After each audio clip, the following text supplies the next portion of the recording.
उस दिन धोबी का लड़का अपने बाप के साथ धोबी घाट पर आया।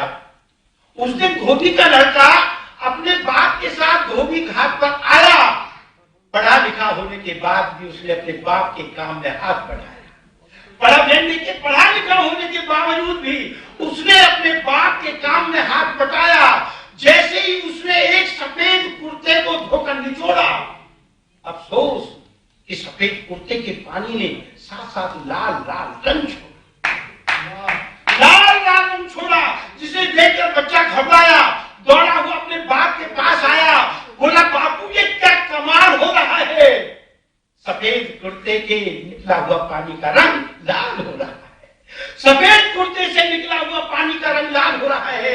ये कुर्ता किसी पंसारी का है या व्यापारी का, आखिर इसे पहनने वाला कौन सा अफलातून है। और दोस्तों फिर अंतिम पंक्ति पर आपका आशीर्वाद चाहूंगा, इसको पहनने वाला कौन सा अफलातून है। धोबी बोला बेटे ये हमारे भैया जी का कुर्ता है और लाल रंग लोकतंत्र का खून है, लोकतंत्र का खून है, लोकतंत्र का खून है। और दोस्तों इसी पहली का एक छोटा सा बैंक और मैं अपने मन से कहना चाहूंगा, दोस्तों राजस्थान की माटी से उठा के लाया हूँ और आपकी झोली में पसार रहा हूँ। अगर आपको ऐसा लगे कि वास्तव में राजस्थान की बात मैं आपके दिल्ली के महानगर कुशानगर में और वो भी वैज्ञानिकों के बीच में कर रहा हूं, तो देखिए अपना प्यार देना सुनिए।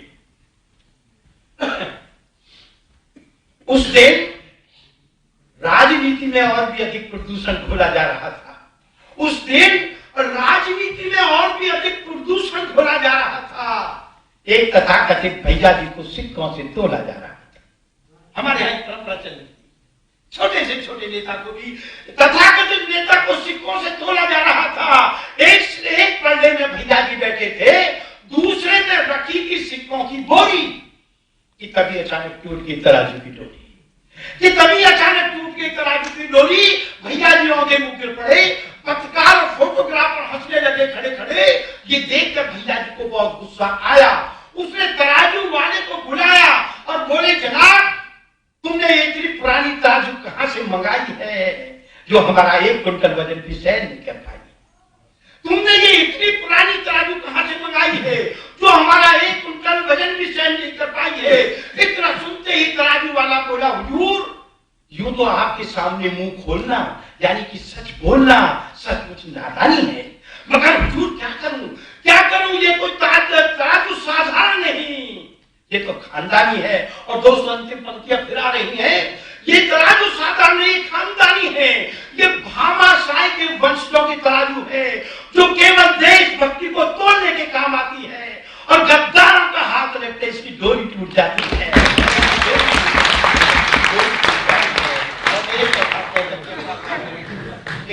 यहाँ पर वैज्ञानिक बैठे हुए हैं। बहुत पहले मैंने एक कविता लिखी थी, मुझे वैज्ञानिकों को देख करके अपनी विज्ञान वाली कविता याद आती है। एक कविता अपने आपके सामने पढ़ना चाहते हैं। आप सभी वैज्ञानिक पुनः आपको प्रणाम करता हूँ और आपको आपकी ही कविता से जोड़ता हूं। एक भारतीय वैज्ञानिक परख नली से आदमी बनाने का प्रयोग कर रहे थे। ऐसा मैं आपको चाहता थी बहुत ही सम्मान के साथ आपको सुना रहा हूं और सब मेरे अपने छोटे बड़े भाई हैं। एक भारतीय वैज्ञानिक परख नली से आदमी बनाने का प्रयोग कर रहे थे, यानी कि विज्ञान का मानव जाति के लिए सदुपयोग कर रहे थे, यानी कि विज्ञान का मानव जाति के लिए सदुपयोग कर रहे थे।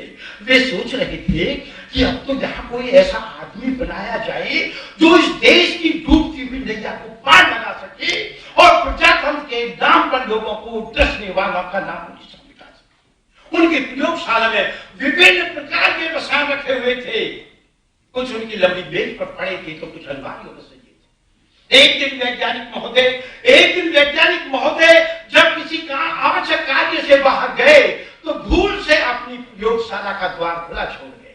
तभी उनके एक शैतान बेटे ने मौका पाकर अलमारी से कुछ चीजें निकाली, बिना सोचे समझे उस परख नली में डाली और चला गया। कई दिन के बाद जब वैज्ञानिक महोदय लौटकर आए तो अलमारी को खुला हुआ देखकर चकराए।